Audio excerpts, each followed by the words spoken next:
I know that as we move forward this year, that you guys have been working on a lot of initiatives. I know one in particular is the gender inclusive housing, which I'm supportive of. And I look forward to continuing to work with the leadership and you all to kind of move that initiative forward. It's very special here at Case Western Reserve University that differentiates us from our peers is that over 80% of our undergraduate student body live in our residences. And that's why, as an undergraduate governance structure, what you do is so very, very important. You're not watching a football game, and instead you're here with us talking about an issue that we both care a lot about, and that is the residential experience at Case Western Reserve. Well, not just because we think it's nice that you don't have to shop for groceries if you live on campus.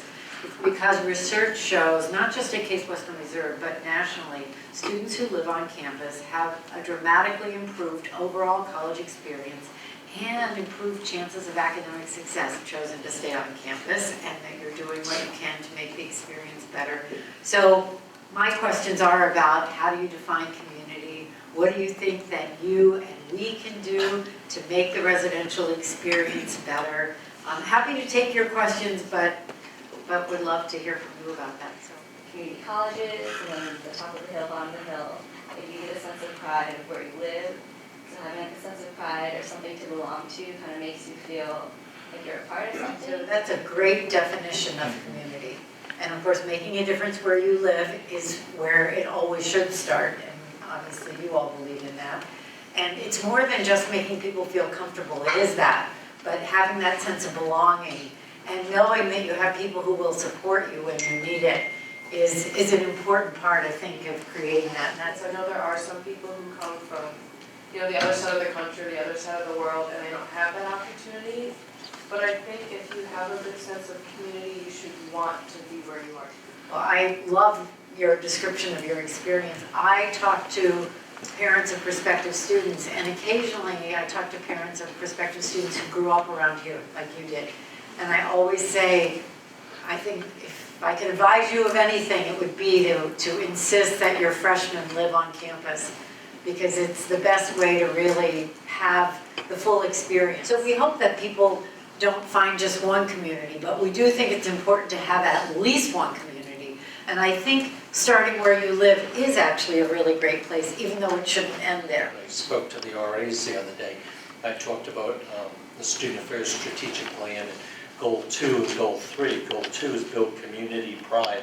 Goal 3 is diversity, inclusiveness, reaching out to people. And you can't do Goal 2 without Goal 3. They have to fit together, and everybody has to feel included. Does everybody know I lived in the village for my first 6 months?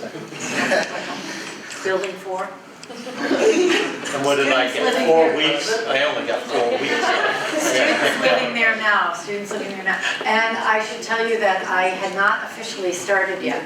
So my picture had been once in the Observer, but students did not know who I was. So I'm not kidding. Most students had no idea who I was. I think they thought I was somebody's mother, I think it's a great experience, and I think the progression of starting small and then moving toward greater and greater independence is a good thing, ultimately. And I do like the way we do it. I can't take credit for it, but I do think it's a good thing. Because I will tell you that I talk to a lot of people who are pessimistic about the future of the United States, and I am the opposite. I think it's because, and I think Drew probably agrees with me on this, because I work with young people every day, and I'm completely confident that our future is in your hands. I feel really good about it. Another one of our members asked, what is the most rewarding aspect of being the president at Case Western? There's no question that it is being with students. I had an opportunity right before I came here to lead a national nonprofit, but I could not, as attractive as it was in a certain way, I could not imagine myself not being on a college campus. I could not imagine not being with students. So I absolutely love that.